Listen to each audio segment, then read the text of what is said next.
के अगर आप तर्क, तुलना और तथ्य देखें तो 2014 से पहले का क्या दृश्य था। ये तस्वीर भी बदली, ये चेहरा भी बदला।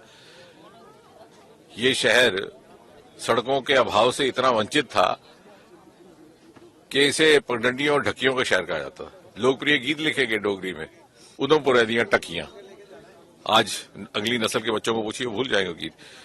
हिंदुस्तान के 750 जिलों में से पहले 3 जिलों में शुमार है इसका। पिछले 3-4 वर्षों में सड़क के निर्माण की दृष्टि से, पीएमजीएसवाई की दृष्टि से, मेडिकल कॉलेज यहां निर्माणित हुआ। इन्हीं 10 वर्षों में एक ही कॉन्स्टिट्यूशन 3-3 मेडिकल कॉलेज निर्माणित हुए। रेडियो स्टेशन की मांग 1965 से चली आ रही थी, जबकि हिंदुस्तान पाकिस्तान का जंग हुआ था, लेकिन उस मांग को पिछली सरकार ने तुष्टीकरण वोट की राजनीति के कारण पूरा नहीं किया। वो भी अभी पूरी हुई। पासपोर्ट का दफ्तर यहां खुल गया।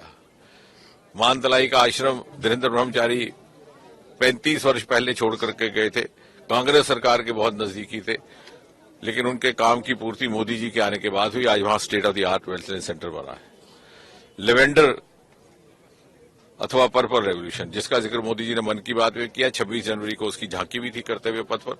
उसका जन्म हुआ भद्रवाह से और अब वो उधमपुर जिला में भी आ गया है, डुड्डू बसंतगढ़ में। और इस क्षेत्र को न केवल विकास मिला बल्कि सम्मान भी मिला। पहली बार इसी जिले में 9.5 किलोमीटर लंबी सुरंग बनती है एशिया की, जिसका नाम डॉक्टर श्यामा प्रसाद मुखर्जी के नाम पे रखा गया, जिनकी ये कर्म भूमि भी रही, बलिदान भूमि भी रही। इसी रास्ते से होते हुए उनको गिरफ्तार करके श्रीनगर ले गया थे। और इसी क्षेत्र में पहली बार डोगरा राज के स्थापक महाराजा गुलाब सिंह की मूर्ति का भी स्थापना प्रवेश द्वार पर की गई। हमारी महत्वपूर्ण अपेक्षा युवाओं से है, जो 18 वर्ष के पहले युवा वोटर हैं। और चूंकि जब मोदी जी 2014 में आए, उससे पहले वो 7 साल 8 साल अवस्था के थे, शायद उन्हें ये स्मरण ना हो कि उस समय का क्या दृश्य था, कितना निराशावाद था युवाओं में। हर युवा इस तलाश में रहता, इस इंतजार में रहता कि पहला मौका मिलते ही वो विदेश चला जाए। आज विदेशों से युवा वापिस आ रहे हैं। पूरा का पूरा एक क्रांतिकारी दृश्य बदला है। और स्टार्टअप्स, जिसका चलन इस क्षेत्र में बहुत देर से हुआ, आज यही क्षेत्र हिंदुस्तान में चर्चा का विषय बना है एग्री स्टार्टअप्स के लिए। और उधमपुर का जो प्रोडक्ट है हमारा कलाड़ी, उसे 1 डिस्ट्रिक्ट 1 प्रोडक्ट लिया गया, वो भी एक स्टार्टअप का माध्यम बन रहा है। कुछ एक युवाओं ने उससे भी अपनी जीविका कमाने का कार्य प्रारंभ किया है। देविका का प्रोजेक्ट, उत्तरी भारत का पहला, वो भी एक तरह का टूरिस्ट कम रिलीजियस डेस्टिनेशन रहेगा।